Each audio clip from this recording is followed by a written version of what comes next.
그럼 우리에게 주시는 하나님의 말씀은 창세기 18장 16절부터 21절 말씀, 창세기 18장 16절에서 21절 말씀, 구약성경 22면에 있는 말씀이 되겠습니다. 창세기 18장 16절에서 21절 말씀, 구약성경 22면에 있는 말씀이 되겠습니다.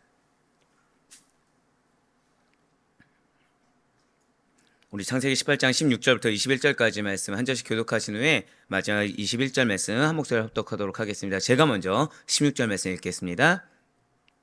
그 사람들이 거기서 일어나서 소돔으로 향하고 아브라함은 그들을 전송하러 함께 나가니라.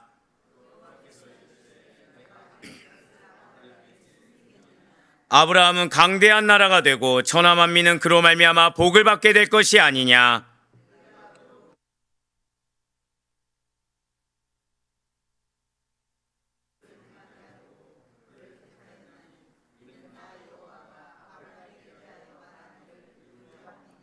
여호와께서 또 이르시되 소돔과 고모라에 대한 부르짖음이 크고 그 죄악이 심히 무거우니 내가 이제 내려가서 그 모든 행한 것이 과연 내게 들린 부르짖음과 같은지 그렇지 않은지 내가 보고 알려 하노라. 아멘. 할렐루야.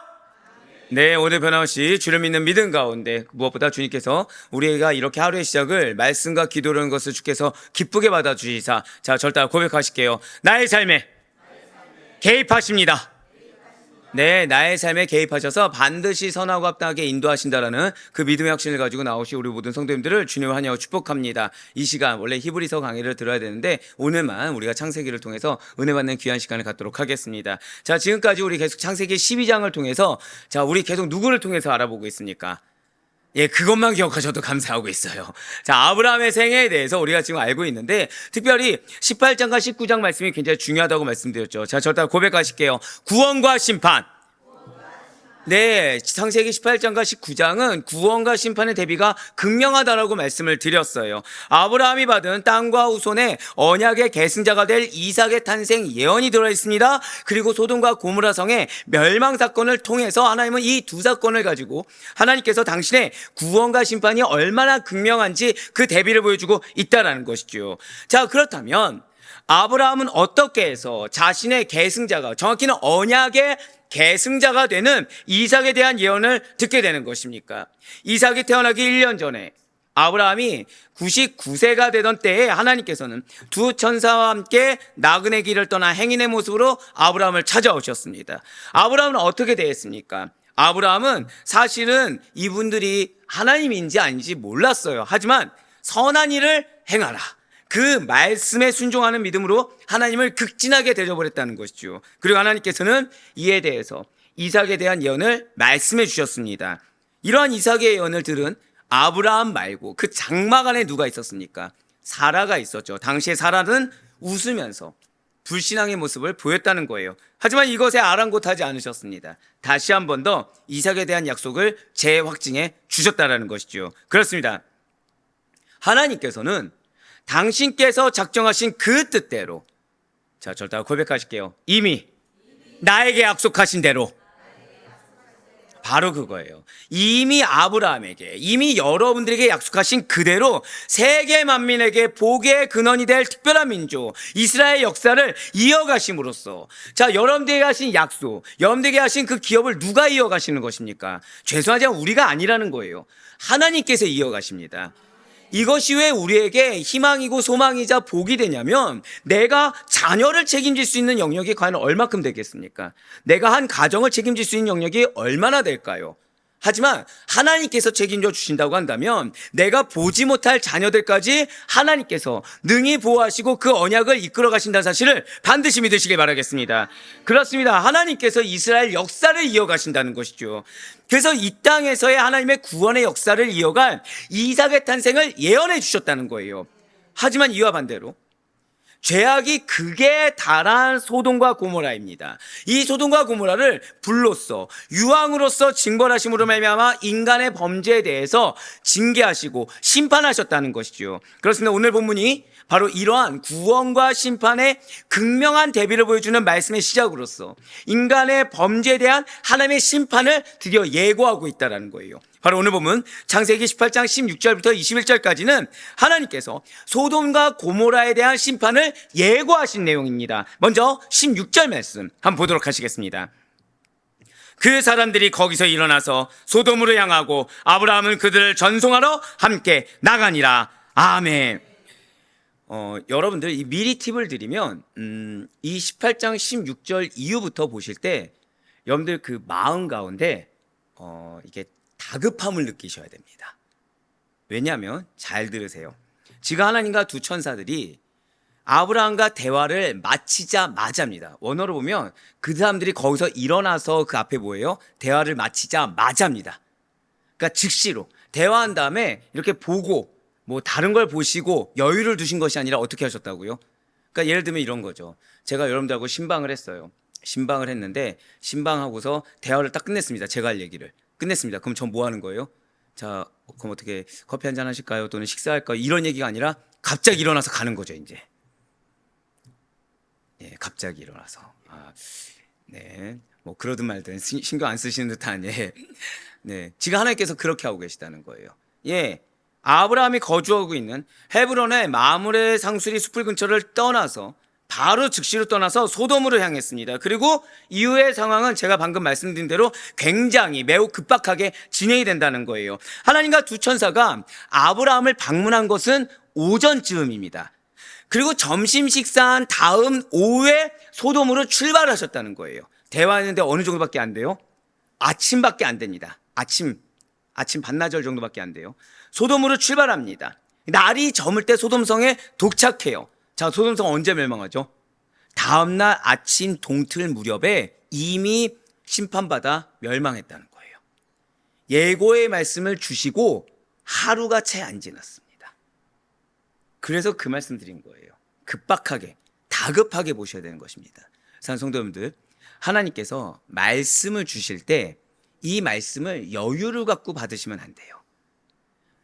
설교 말씀이든 여러분들이 묵상 말씀이든 말씀을 받았다. 그러면 그 말씀은 절대 고백하실게요. 즉시로. 그렇습니다. 즉시로 받아야 된다는 것이죠. 즉시로 그거에 대한 다급함을 가지고 받아야 된다는 거예요. 왜냐? 하나님은 지금 아브라함에게 소돔과 고모라 성의 멸망에 대해서 예언을 아침에 하셨습니다. 그리고 점심 때 떠나셨죠. 떠나고서 다음날 동틀 무렵 전에 도착은 또 언제 하셨어요? 저녁에 도착하셨습니다. 근데 다음날 아침 동틀 무렵에 이미 심판받아 멸망했다는 거예요. 여기서 아브라함이 만약에 그래 언젠가 하시겠지 라고 하고서 잠잠히 있었든지 그거에 대해서 아예 신경도 안 썼다고 한다면 아브라함 역시 게으른 자, 영적으로 무지한 자에 불과했을 것입니다.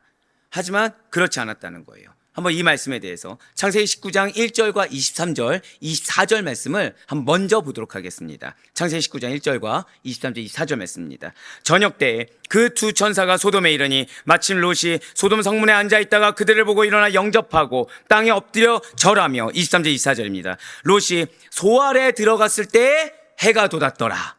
여호와께서 하늘 고 여호와께로부터 유황과 불을 소돔과 고모라에 비같이 내리사. 아멘. 자, 소 아래 들어갔을 때가 어떻다고요? 해가 그때 돋은 거예요. 그때 이미 유황과 불이 내려지기 시작했습니다. 그렇습니다. 하룻밤 사이에 소돔과 고모라의 운명은 완벽하게 뒤바뀌었습니다. 분명 이전에 롯이 그 땅을 바라볼 때 어땠습니까? 멸망당할 땅이었습니까? 부흥하는 땅이었습니까? 부흥하는 땅이었어요.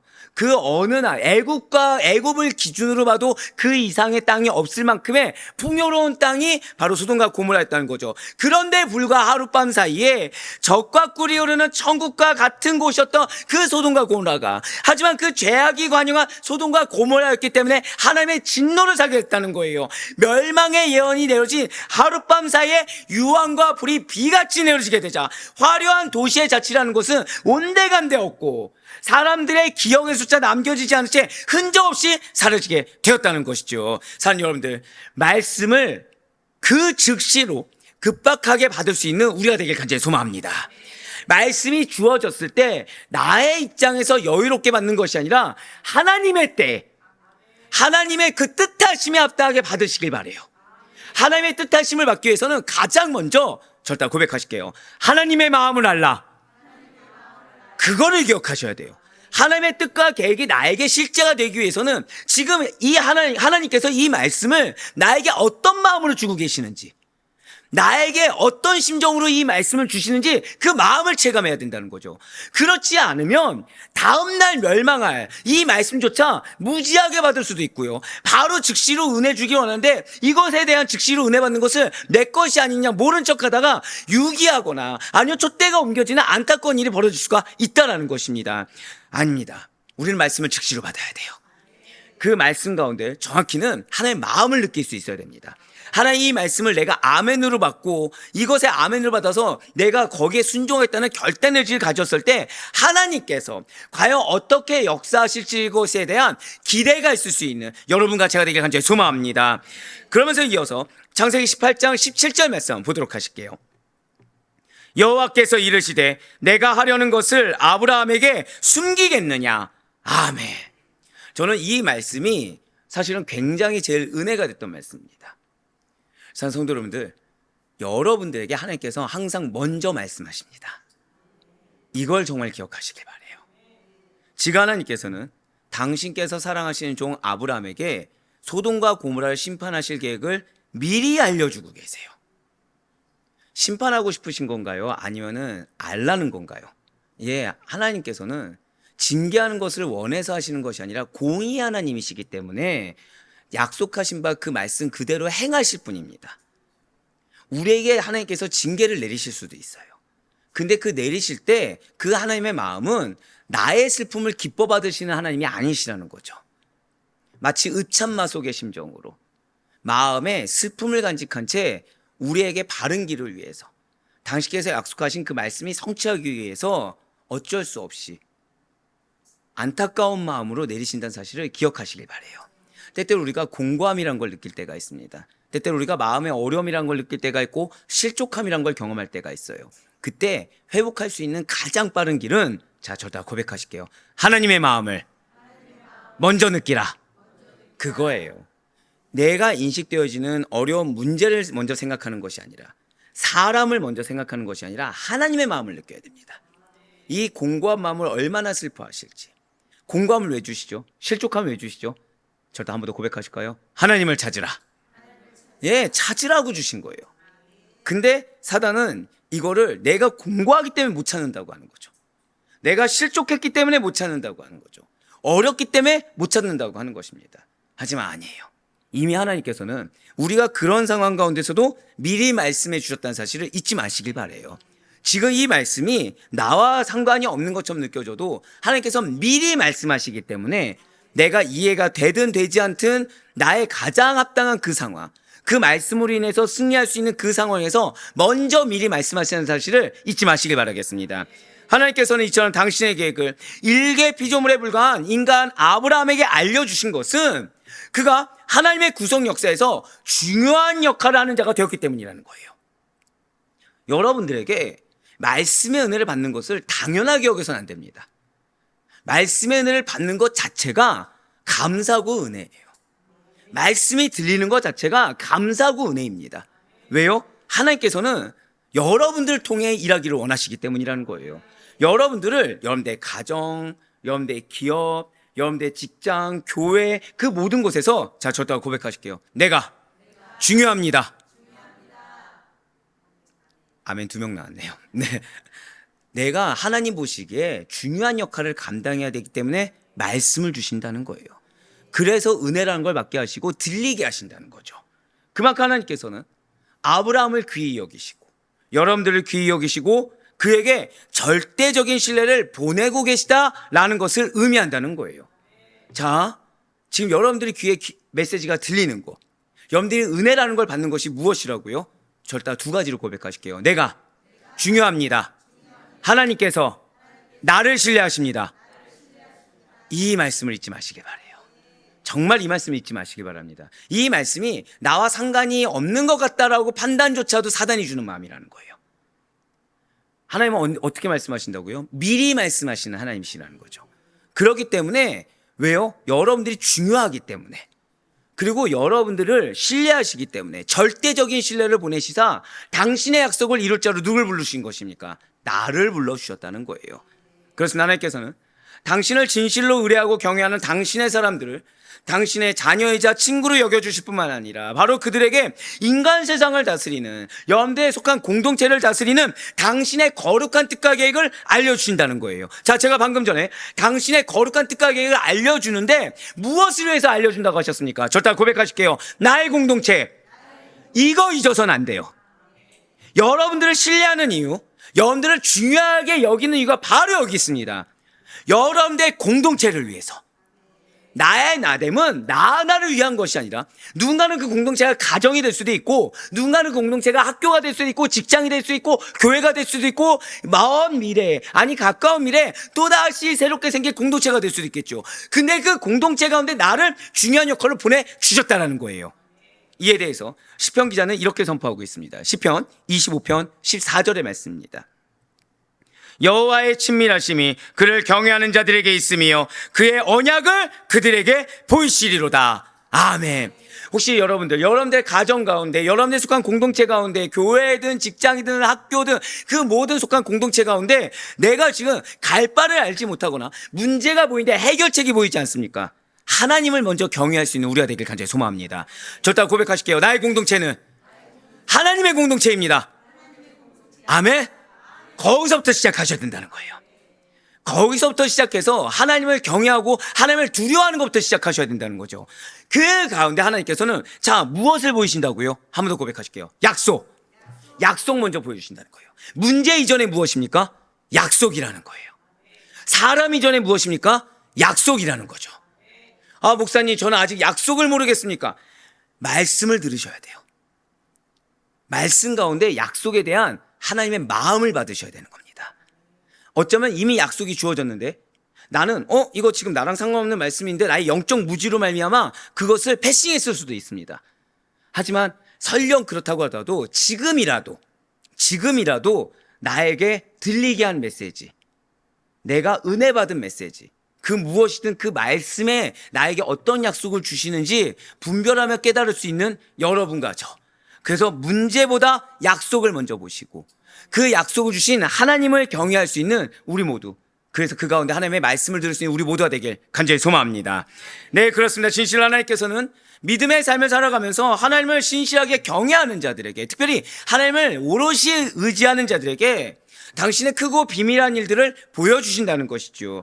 특별히 하나님께서는 당신의 백성들에게 인류의 구원의 계획이 기록된 성경을 먼저 주셨다는 거예요.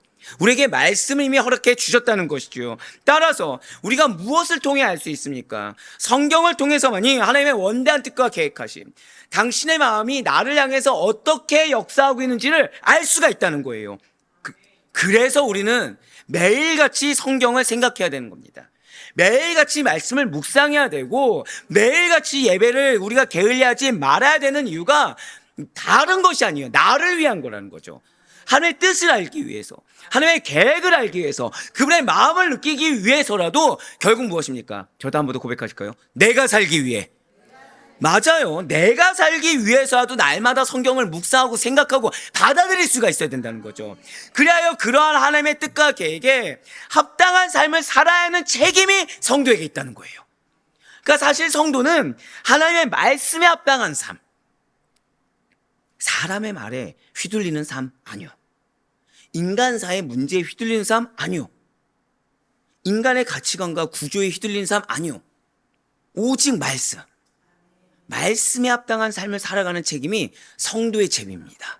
그거를 제대로 하려면 매일같이 우리가 말씀을 묵상하고 생각하고 먹을 수가 있어야 된다는 거죠. 하나님을 모르는 사람들에게도 그러한 하나님의 뜻과 계획을 전하여서 그들로 하여금 구원의 반열에 참여할 수 있도록 하는 것, 최소한 그들에게 잔잔하다고 착각하고 있는 그들의 마음의 호수에 돌을 던질 수 있을 정도, 하나님의 말씀이라는 돌을 던질 수 있을 정도의 역할은 감당할 수가 있어야 된다는 거예요. 그로 인해 트러블이 생길 수도 있겠죠. 그로 인해 선한 반응이 나올 수도 있겠죠. 최소한 공통점은 무엇입니까? 반응이란 걸 보일 수가 있다는 거예요. 언제? 우리가 말씀에 순종하며 나아갔을 때. 이것이 바로 여러분과 저를 택하시사 구원하시고 부르신 하나님의 뜻이라는 사실을 반드시 잊지 마시길 바라겠습니다. 계속해서 창세기 18장 18절 말씀도 보도록 하실게요. 아브라함은 강대한 나라가 되고 천하 만민은 그로 말미암아 복을 받게 될 것이 아니냐. 아멘. 지금 하나님께서는 아브라함의 장래에 대해서 지금 말씀하고 계십니다. 무엇입니까? 아브라함이 이룰 나라가 강대하여서 이후에 이제 나오겠지만 이전에 나왔던 것처럼 하늘의 별처럼 수요가 많고 힘 있는 민족이 된다라는 것이죠. 결국 이 약속은 성취됩니까? 안 됩니까? 문자적으로도 성취가 된다는 거예요. 무슨 말씀이냐면 이스마엘이 강대한 아랍의 조상이 되었습니다. 그리고 이삭은 언약 선민의 백성의 조상 이스라엘의 조상이 되었다는 점에서 문자적으로도 성취됐다는 거예요. 더 나아가서 아브라함의 씨에서 메시아가 탄생하셨습니다. 할렐루야. 이로 인해 믿음의 사람 아브라함의 영적 자손으로서 구원에 동참하는 성도가 전 세계에 뒤덮이게 될 것으로 말미암아 완전하게 성취되게 될 것이라는 것이죠. 이에 대해 하박국 선지자는 분명히 우리에게 또 이렇게 선포하고 있습니다. 하박국 2장 14절의 말씀입니다. 이는 물이 바다를 덮은 같이 여호와의 영광을 인정하는 것이 세상에 가득함이니라. 아멘. 말씀은 성취됩니다. 믿으십니까? 진실로 여러분과 저에게 주신 약속의 말씀이 마치 물이 바다를 덮는 것처럼 여러분들 속한 공동체의 여호와의 영광으로 하나님의 영광으로 가득 차게 될 것이고 그러한 가정 하나가 모여서 나라를 이루게 되며 그 나라가 온 열방 가운데 뻗어나갈 것이라는 이 약속의 말씀, 그 말씀이 여러분들의 말씀이 될 수 있길 간절히 소망합니다. 그렇습니다. 분명히 하나님께서는 아브라함을 통하여 이 땅에 복을 주시겠다고 약속해 주셨어요. 그 복이 무엇이었습니까? 바로 구원의 축복이라는 거죠. 진실로 하나님께서는 아브라함의 혈통을 통하여 태어날 그의 후손 메시아로 말미암아 온 지구상의 백성에게 미칠 구원의 축복을 지금 계속해서 재차 확인시켜주고 계시다는 것이죠. 그리고 이것은 아브라함 그 자신이 아니라는 거예요. 아브라함의 혈통을 타고 태어나실 그리스도, 바로 예수 그리스도께서 인간의 죄의 문제를 근본적으로 해결하시는 구원의 주님이 되실 것을 의미하고 있는 것입니다. 이처럼 예수님께서 구세주로 이 땅의 역사 가운데 임하시기 2000년도 더 되는 먼 과거 아브라함의 시대 때에도 이미 예수님께서 출생하실 혈통과 그분께서 천하만민의 복의 근원이 될 것을 매우 구체적으로 밝히고 있다는 것이죠. 이것은 신약은 물론이요, 구약의 주인공도 예수 그리스도이시며 이러한 예수 그리스도를 중심으로 구속의 역사가 진행될 것임을 명백히 보여주고 있다는 거예요. 사랑하는 여러분들, 여러분들의 인생을 하나님께서 책임지길 정말 원하십니까? 여러분들의 인생이 하나님의 그 말씀에, 하나님의 역사의 계보에 기록되길 정말 원하십니까? 우린 이걸 뭐라고 얘기합니까? 구속의 역사라고 얘기하죠. 우리가 정말 그러기 위해서는 누가 중심돼야 됩니까? 여러분들의 삶과 여러분들의 가정, 여러분들 주변의 영혼들, 오직 예수가 중심돼야 된다는 거예요. 예수가 중심되지 않는다고 한다면 우리가 아무리 틀이 성도라고 하더라도, 교회라고 하더라도 예수가 중심되지 않으면 절대 구속의 역사의 반열에 들어갈 수가 없습니다. 하지만 내가 비록 무기력하고 무능력하며 아무것도 드러낼 것이 없다고 하더라도 예수가 중심으로 내 삶을 작은 발걸음이라도 한 걸 한 걸로 옮긴다고 한다면 반드시 우리는 구속의 역사의 일원으로서 당당하게 이름을 올릴 수 있다는 사실을 잊지 마시기 바라요. 그렇습니다. 이처럼 구속사의 주인공 되시는 예수 그리스도께서는 또한 성경에 예언되어 있는 바와 같이 이 세상 마지막 날에 다시 오셔서 사단의 세력을 완전하고도 완벽하게 멸하시고 택하신 자들을 구원하심으로 말미암아 반드시 구속사를 완성시켜 주실 것입니다. 우리는 이러한 마라나타의 소망을 품어야 된다는 거예요. 마라나타의 소망을 품고 복음을 증거하며 영적 전쟁 가운데 반드시 승리하는 성도로 부름받았다는 사실을 잊지 마시기 바랍니다. 우리가 부름받은 것은 실족하라고 부름받은 것이 아니에요. 우리가 부름받은 것은 맨날 좌절하고 넘어지고 실패하라고 부름받은 것이 아닙니다. 우리는 이 땅 가운데 승리하라고 부름을 받았다는 거예요. 영적 전쟁에서 하나의 방법으로 승리하여 하나님께 예수 그리스도가 다시 오시는 그때 상급받는 존재들로서, 승리, 온전한 승리에 그 확답이 있는 자들로서 우뚝 서라고 부름받았다는 사실을 잊지 말아야 된다는 것이죠. 또한 하나님께서는 여러분과 저를 그렇게 택하셨듯이 아브라함을 택하신 이유에 대해서도 이렇게 말씀해 주고 계십니다. 오늘 본문 창세기 18장 19절의 말씀입니다. 내가 그로 그 자식과 건속에게 명하여 여호와의 도를 지켜 의와 공도를 행하게 하려고 그를 택하였나니 이는 나 여호와가 아브라함에게 대하여 말한 일을 이루려 함이니라. 아멘.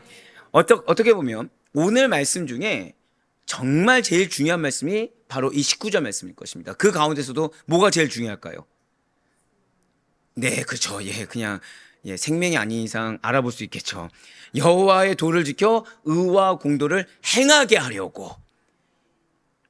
예, 한 명만 감당하시는 걸로.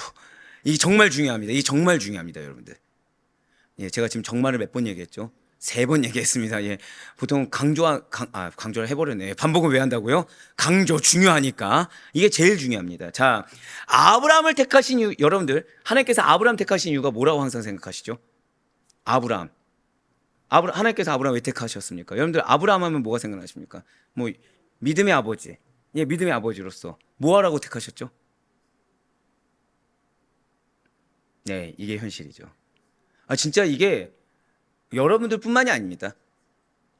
창세기를 이제 양육하거나 하다 보면 제가 많이들 여쭤보거든요. 하나님께서 아브라함 택하신 이유가 무엇입니까? 하면 제일 많이 나오는 대답이 자, 열방의 아버지, 예, 믿음의 아버지, 요 정도 나옵니다. 두 번째가 누구 나올까요? 이삭, 이렇게 나옵니다. 근데 사실 하나님께서 아브라함 택하신 이유는 이거라는 거예요. 무엇입니까? 아브라함의 자식과 친족들에게 아브라함이 의와 공의를 지켜 행해야 된다라고 명령하는 역할을 감당하라고. 자, 그들의 자녀, 그들의 친족, 자, 아브라함에게 붙여준 영혼들에게 뭐 하라고요? 너희는 의와 공의를 지켜 행해야 되라고 어떻게 하라고요? 한번 고백하시겠습니다. 명령하라. 그거예요. 명령하라는 겁니다.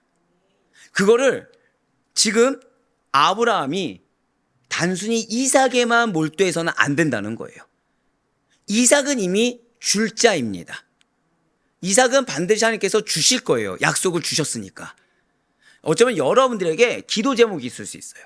근데 하나님께서는 여러분들의 기도 제목에 대한 응답은 주지 않으시고 자꾸 무언가 사명처럼 명령만 하실 때가 있습니다. 그거를 받으셔야 돼요. 왜냐하면 이 기도에 대한 응답은 이미 약속해 주셨습니다. 그런데 내 지금 현실이 그게 아닌 거예요. 그러니까 계속 뭐만 두고 기도합니까? 지금 아브라함처럼 이삭만 두고 기도하는 거예요. 우리의 또 다른 이삭만 두고 기도하는 겁니다. 그런데 그 상황 가운데 하나님께서 여러분들에게 계속 뭔가 사명처럼 명령처럼 주시는 것들이 있다는 거죠. 그게 우리의 진짜 사명인 겁니다. 그게 진짜 우리를 부르신 목적이라는 거예요. 다시 보여주세요. 아브라함 역시 마찬가지라는 거죠. 지금 아브라함은 여전히 어디에 포커스 맞추고 있죠? 아브라함 변했습니까? 안 변했습니까? 안 변했죠. 사라 변했습니까? 안 변했습니까? 안 변했어요. 그런데 지금 하나님께서는 아직 안 변했다는 건 무엇이죠? 지금 이들에게는 자녀의 문제가 해결이 안 된 겁니다. 지금 환경의 문제가 해결이 안 됐어요. 그럼에도 불구하고 하나님이 지금 명령하고 계시다는 거예요. 내가 너를 부른 이유는 의와 공의를 지켜 행하라고, 의와 공도를 지켜 행하라고 명령하는 목적으로 난 널 불렀어.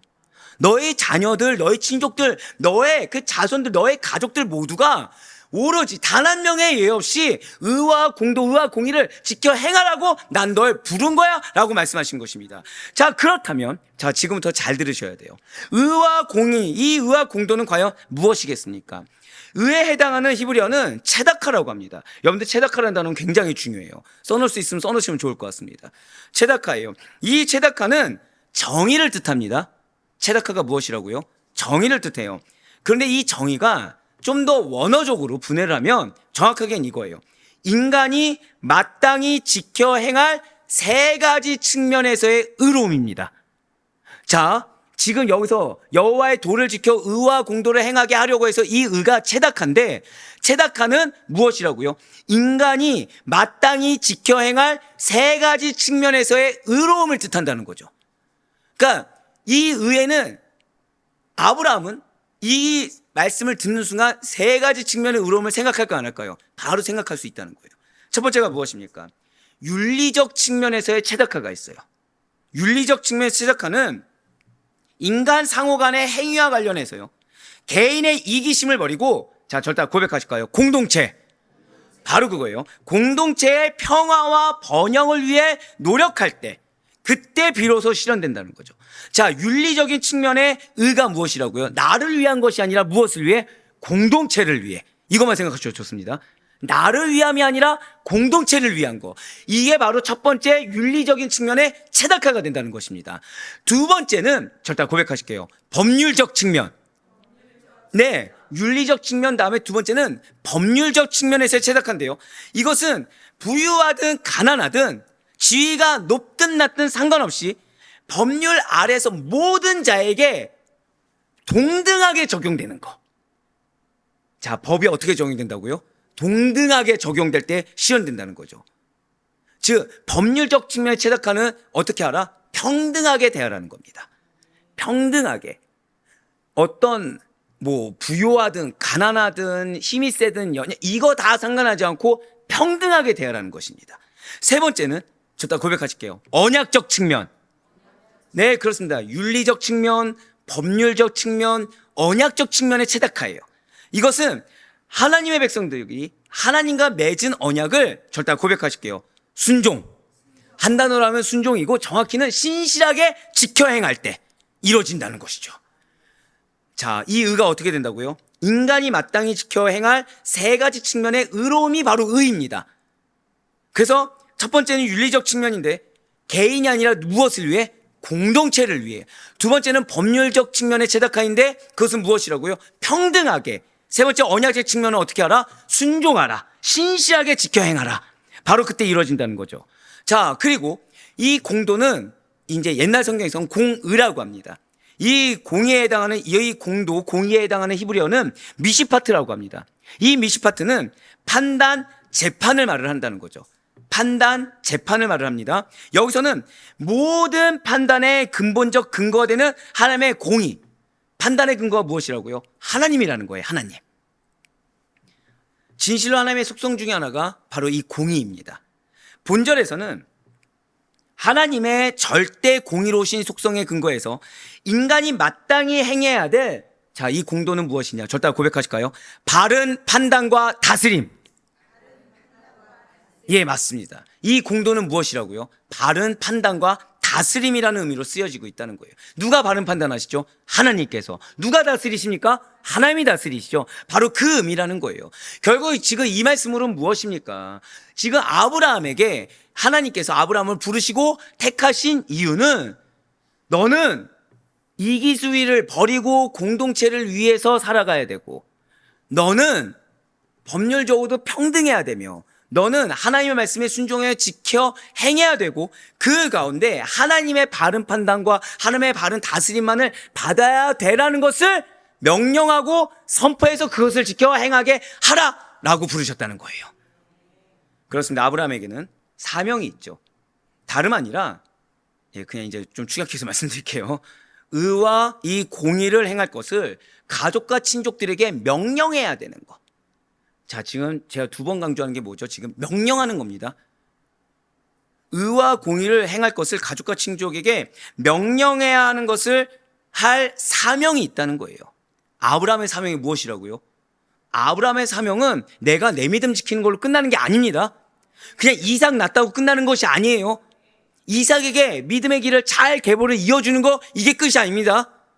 지금 우리에게 믿음의 계보를 있게 하시겠다고, 기업을 주셨다고 약속하셨습니다. 믿으십니까?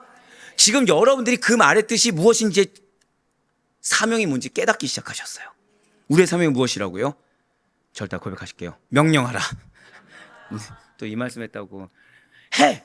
명령하라 그랬어! 너 교회 나와! 이러지 마시고 무엇을 가리키라고요? 의와 공의가 무엇인지, 바른 판단과 다스림을 받으라고 그것을 명령해서 지켜 행하라는 것입니다.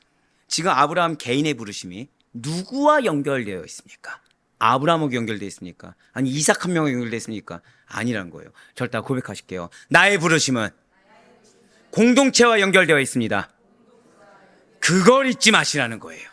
그래서 지금 이 구절이 너무나도 중요한 것입니다. 19절 말씀이 그래서 중요한 게, 여러분들이, 많은 그리스도인들이 많이 놓치고 있는 아브라함의 사명이 담겨 있고요, 궁극적으로 우리 아델포이교회 성도님들의 사명이 여기 담겨 있다는 거예요.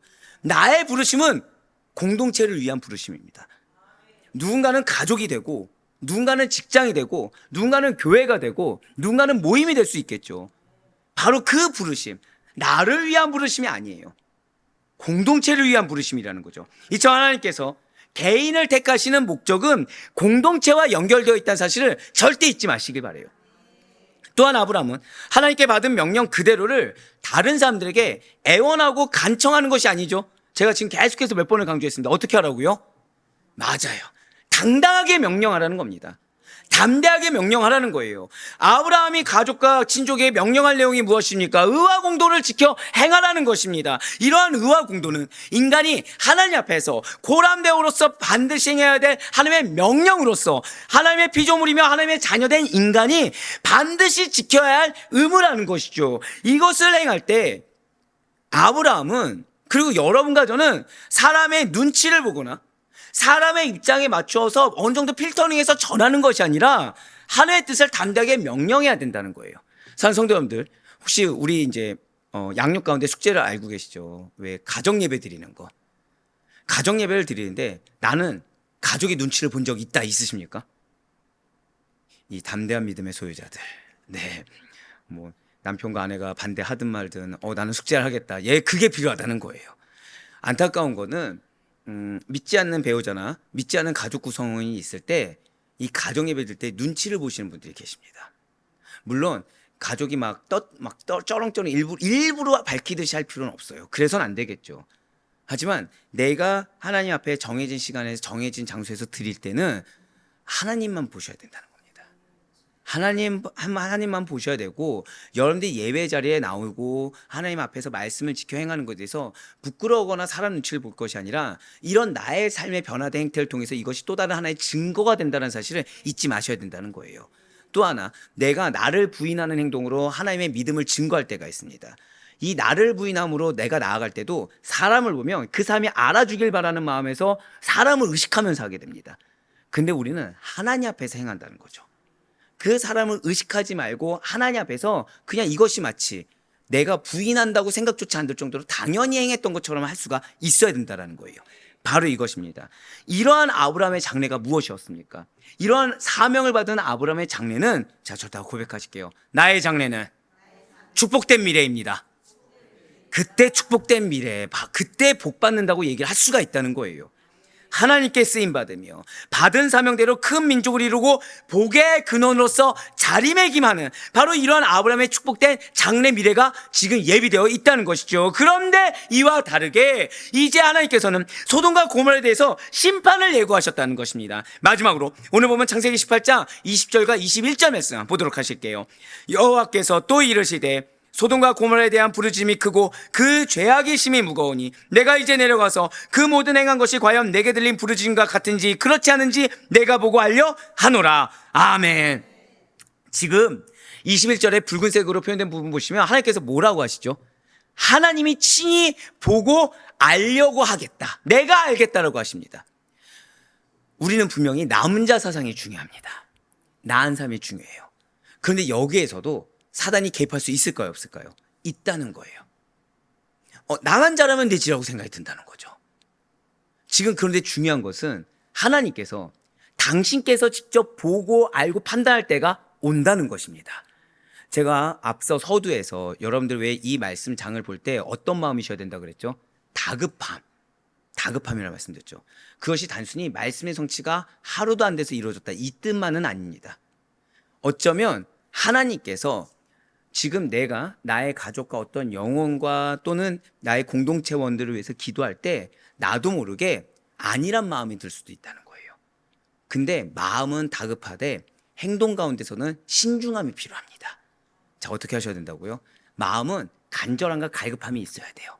근데 행동은 신중함이 있어야 됩니다. 이게 거꾸로 되는 분들이 있어요. 행동은 어떻죠? 조급함. 마음은 어떻죠? 느긋함. 안 됩니다. 반대로 돼야 돼요. 지금 하나님께서 사실인지 아닌지 몰라서 알아보려고 하십니까? 아니에요. 전지전능하신 하나님이시기 때문에 모르는 일이 없으십니다. 이미 소돔과 고모라의 죄악을 다 알고 계세요. 따라서 지금 다시 한번 더 보여주시겠어요? 지금 이 말씀에는 내가 보고 알려하노라 몰라서가 아닙니다. 이제 소돔과 고모라의 죄악을 반드시 내가 심판하시겠다는 매우 강한 의미가 지금 담겨 있다는 거예요. 분명 하나님께서는 자비와 은혜가 풍성하셔서 죄인들에 대하여 오래 참으시는 사랑의 하나님 맞습니다. 하지만 동시에 지금 오세훈 목사님 설교 가운데서 나왔었죠. 공의의 하나님이시라는 사실을 잊어서는 안 된다는 거예요. 사랑하는 우리 성도 여러분들, 진실한 하나님의 오래 참으심에는 분명히 한계가 있습니다. 당신의 인내의 기한이 차게 되면 반드시 죄인들을 단호하게 심판하시되 아주 철저하게 심판하신다는 거예요. 이러한 하나님의 공의로운 심판을 소돔과 고모라에 대한 하나님의 유황불 심판이 굉장히 잘 예표해 주고 있다는 거죠. 즉 소돔과 고모라에 대한 하나님의 유황불 심판을 알려면 그 이전에 하나님께서 아브라함을 찾아온 그 시점부터 바라볼 수 있어야 된다는 거예요. 아브라함 찾아온 시점부터 얼마나 걸렸다고요? 하루같이 안 됐어요. 하루같이 안 됐습니다. 그 가운데 하나님께서는 아브라함에게는 뭘 요청하셨습니까? 결국 그 요청에는 뭐가 있습니까? 너희 가족만큼은 또 다른 소돔과 고모라가 되지 않아야 된다는 겁니다. 너희 가족만큼은 받은 구원에 대한 소중함을 잊지 말고 무엇만을 행하라? 내 뜻대로 행하는 것이 아니라 하나님의 의, 그분의 공도, 그거를 행하라는 것입니다. 당신의 인내 기한이 한계 있다는 걸 아는 자들은 이 말씀 가운데 말씀을 그대로 나에게 주신 약속, 그리고 이것이 나와 지금 상관없는 것 같더라도 반드시 미래에 일어날 일로 믿고 받아들이면서 미래에 있을 심판까지도 면하게 된다는 사실을 잊지 마시길 바래요. 자, 미리 말씀해 주신다고요? 징계하기 싫으신 겁니다. 심판하기 싫으신 겁니다. 그 가운데 여러분들이 얼마나 소중하고 여러분들이 얼마나 신뢰하는지 알라는 겁니다. 그렇기 때문에 우리가 보일 반응은 무엇입니까? 믿음이에요. 내가 먼저 의와 공도를 행하는 것 외에는 아무것도 없습니다. 오늘날 하나님을 모르는 사람들 가운데서는 이러한 하나님의 오래 참으심과 자비하심을 악용해서 계속 악을 행함으로써 끝까지 회개하기를 거부하는 자들이 있습니다. 회개를 선택하기보다는 핑계를 댑니다. 타협을 합니다. 남 탓을 합니다. 원망을 합니다. 본인의 문제나 공동체의 문제를 직시하지 않으려고 해요. 직시했다고 하더라도 문제 10가지 중에 1, 2 정도 인정하고 나머지 8을 다른 사람에게, 환경에게 탓하는 경우들이 종종 보이고 합니다. 그런데 안타까운 거는 이러한 자들은 하나님의 인내의 날이 만약에 닿은 날까지 그 자세를 견지하고 있으면 영원한 멸망의 형벌을 피할 수가 없다는 겁니다. 그러므로 죄 가운데 있는 사람은 속히 회개하고 죄 가운데서 떠나야 됩니다. 그 죄를 못 깨닫고 있다고 한다면 우리라도 그들에게 선한 믿음의 본이 될 수가 있어야 된다는 거예요. 세상의 역사에 우연이란 존재하지 않습니다. 우린 지금 아브라함을 보면서 이것이 우연이 아님을 깨닫고 있어요. 아브라함과 롯이 당한 현실 판이하게 달라졌습니다. 그 시작점 여러분도 알고 계시죠? 아브라함은 애굽이 어떤 곳이었습니까? 수치. 롯은 애굽이 어떻습니까? 부러움의 대상. 이 관점 하나의 차이에서 결과물이 달라졌어요. 뭐에서 차이가 났다고요? 관점 하나의 차이. 그들의 행위에 따라 하나님의 다스림 역시도 다른 모습으로 이루어집니다. 아브라함은 축복하신 하나님의 예언을 들을 수 있었어요. 하지만 롯이 거주하는 소돔과 고모라는 철저하게 멸망당했습니다. 우리는 이 구원과 심판의 양극의 결과를 절대 잊어서는 안 돼요. 이 양극의 시작 잊어서는 안 됩니다. 저따 고백하실게요. 지금 내 생각과 내 관점이 중요합니다. 이거 잊지 마세요. 우리가 내 감정과 내 마음, 내 생각에 매몰돼서 안 되는 이유가 바로 이겁니다. 나한테 매몰돼 있으면 관점이 인본주의예요. 사람 눈치 보면 관점이 인본주의가 될 수밖에 없습니다. 하지만 하나님 말씀을 신뢰하면 나에게 상황이 어떻게 오든지 어떤 사람이 있든지 중요한 것은 누가 제일 중요합니까? 하나님이 제일 중요해져요. 그래서 지금 눈앞에 어떤 현실이냐 이건 중요하지 않습니다. 그 하나님이 중요했을 때 나아가게 된다는 거예요. 소름 돋는 거 말씀드릴까요? 지금 이 설교는 언제 설교죠? 원래 다음 주 월요일 날 설교죠. 근데 제가 어제 그저께 설교를 들으면서 이 설교를 좀 이어서 한번 들었으면 좋겠다. 왜죠? 공의의 하나님이시기 때문에. 그 공의를 제일 잘 드러내는 게 어디예요? 소돔과 고모라. 그 공의의 시련의 이전부터 이 아브라함과 롯만큼 얼마나 설명 잘할 수 있는 것이 어디 있겠습니까? 근데 하나님께서는 놀랍게 이 시간 그 설교에 이어서 이걸로 방점을 찍기를 원하신다라는 거예요. 이걸로 적용점을 삼길 원하신다는 것이죠. 네, 이것이 우연이 아닙니다. 하나님의 역사는 우연이 없습니다. 또한 준비되어 있는 자, 맞아요. 자랑하는 거예요. 준비되어 있었으니까 했겠죠. 준비되어 있는 자는 반드시 하나님께서 당신이 쓰고자 할 때 반드시 선포하게 하시고 쓰게 하십니다. 여러분들은 눈치 보는 자들이 아니에요. 여러분들은 명령하는 자들입니다. 근데 그러기 위해서는 준비가 돼 있어야 됩니다. 준비는 다른 걸로 되는 게 아니에요. 오늘 우리는 체다카를 들었습니다. 나를 버려야 돼요. 준비는 나를 버리는 것부터 시작입니다. 내가 없고 공동체가 중요해져야 되고, 내가 없고 평등해져야 되며, 내가 없고 언제 어디서나 말씀을 순종함으로 실천하는 자들, 그 자들이 준비된 자들의 사실을 잊지 마시길 바래요. 그래요 우리를 부르시사 여러분들로 말미암아 언약이 이루어지고 여러분들로 말미암아 구원을 이루기를 원하시는 하나님의 뜻이 얼마나 감사한 일인지를 깨달으시길 바랍니다.